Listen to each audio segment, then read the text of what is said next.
settimana di vita e poi la morte. Per asfissia. Infatti, vive una settimana la signora Mori nel suo letto. Per asfissia. Un'ovazione dal mondo medico per il nostro Morbin.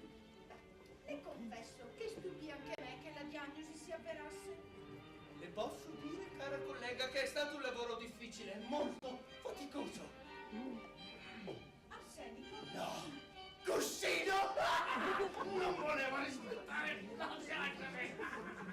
Sono anni, collega, che le diagnosi del Morbin si realizzano puntualmente, anche le più assurde. Oh, infarto galoppante, trombosi claudicante, isteria simpatica.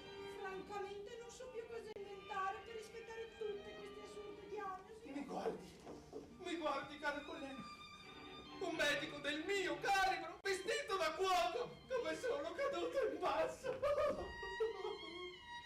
Che amarezza è tutto per salvare il nome di un vecchio incompetente. Tutti quegli anni a far sì che le diagnosi del Morbin si avverassero. Ma ora siamo qui e la diagnosi si deve compiere. E si compierà. Diciamocelo, cara collega. Cosa succederebbe se le diagnosi del Morbin non si avverassero? Oh, crollerebbe la fama del nostro Vato e il nostro luminario verrebbe smascherato. Ora noi sappiamo che il Morbin non è più l'audace medico che era una volta. Oh, ricordo ancora il suo passo agile. Ora cammina spento. E un tempo la sua voce vigorosa e virile, ora secca e incomprensibile.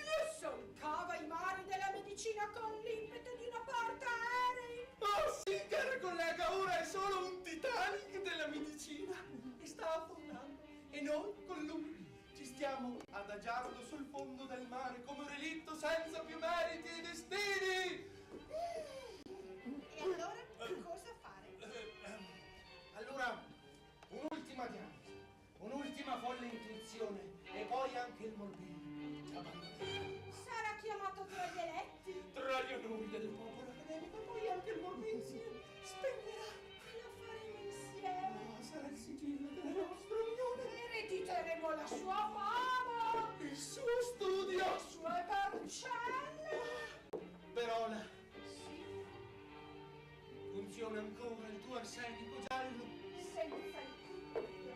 Per l'ultima volta. Per il nostro onore. Questa sarà l'ultima. Diagnosi fatale.